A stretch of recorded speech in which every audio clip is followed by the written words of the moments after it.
বন্ধুরা এখানে আমি তৈরি করে নিয়েছি এই যে নোটে শাক, আলু, বেগুন, বড়ি, গাজর, মটরশুঁটি, ছোলা ভেজানো আর বড়ি দিয়ে নোটে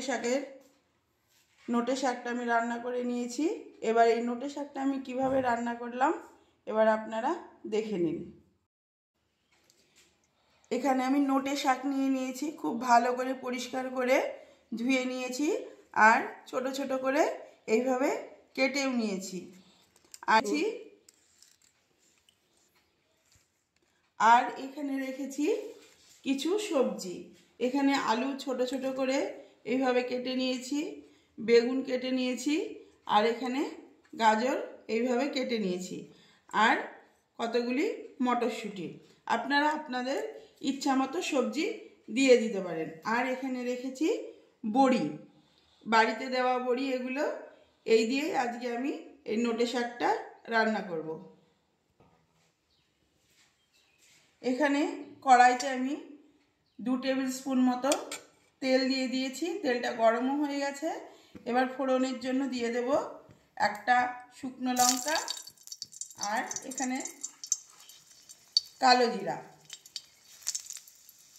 শুকনো লঙ্কা আর কালো জিরাটা একটু ভাজা ভাজা হয়ে বেশ সুন্দর গন্ধ বেরিয়েছে। এবার দিয়ে দেব আমি পেঁয়াজটা একটু ভেজে নেব। এবার এই যে কেটে ধুয়ে রাখা সব সবজিগুলো আমি দিয়ে দেব। বেগুন, আলু, মটরশুঁটি, গাজর। এবার খুব ভালো করে ওইগুলো আমি কষিয়ে নেব। এর ভেতরে এবার দিয়ে দেবো আমি লবণ, পরিমাণ মতো আমি লবণ দিয়ে দেবো। এখানে 1/2 চামচ লবণ দিয়ে দিলাম আর দেব হলুদ গুঁড়ো, ছোটো চামচের 1/2 চামচ হলুদ গুঁড়ো দিয়ে দিলাম। আর দিয়ে দেব এখানে লঙ্কা, যেহেতু শাক লঙ্কাটা একটু বেশি দিলেই ভালো লাগে। এবার সব কিছু খুব ভালো করে আমি কষিয়ে নেব। এখানে আমি কিছু ছোলা ভিজিয়ে রেখেছিলাম, এই ছোলাগুলো এই শাকের ভেতরেই দিয়ে দেব। এই যে ভেজানো ছোলাগুলো আমি দিয়ে দিলাম। আপনারা চাইলে দিতেও পারেন, আবার নাও দিতে পারেন।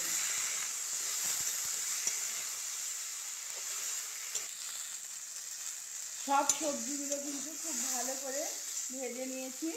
এবার এই কেটে ধুয়ে রাখা নোটে শাকগুলো দিয়ে দিই। সব শাকগুলো আমি এইভাবে দিয়ে দিলাম। এবার খুব ভালো করে সবজির সঙ্গে মিশিয়ে নেব। নোটে শাকে দেওয়ার জন্য বড়ি ভাজতে আমার খেয়াল ছিল না, ওই জন্য আর একটা ফ্রাই প্যানে আমি বড়িগুলোকে ভেজে নিচ্ছি। এইভাবে করে বড়িগুলোকে ভেজে নেব। যে বড়িগুলো কিন্তু আমি এইরকমভাবে লাল লাল করে ভেজে নিয়েছি। এবার বড়িগুলোকে তুলে নেব।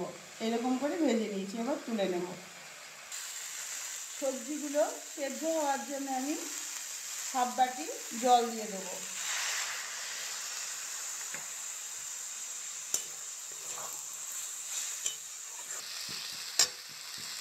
এবার এই যে ভেজে রাখা বড়িগুলো ভেঙে ছোট ছোট করে এর ভেতরে দিয়ে দিলাম।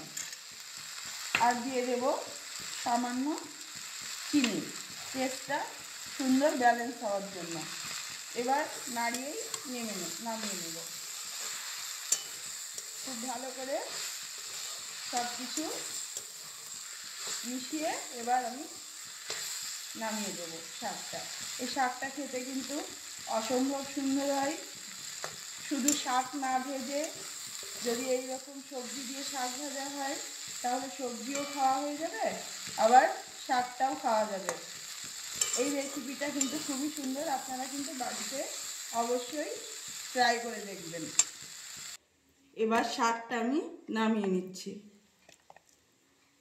দেখুন কত সুন্দর হয়েছে, দেখতেও যেমন সুন্দর হয়েছে, খেতেও কিন্তু খুবই সুন্দর লাগে এইভাবে যদি রান্না করে খাওয়া যায়।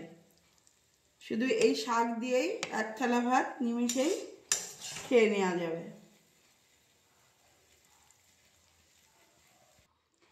এই যে তৈরি হয়ে গেছে বন্ধুরা আমার নোটে শাক দিয়ে সব রকম সবজি রান্না করে নিয়েছি, বড়ি, ছোলা ভেজানো আর সব রকম সবজি দিয়েই নোটে শাকটা তৈরি হয়ে গেছে। এই রেসিপিটা আপনাদের কেমন লাগলো অবশ্যই একটা লাইক, শেয়ার, কমেন্টস এবং সাবস্ক্রাইব করে জানাবেন।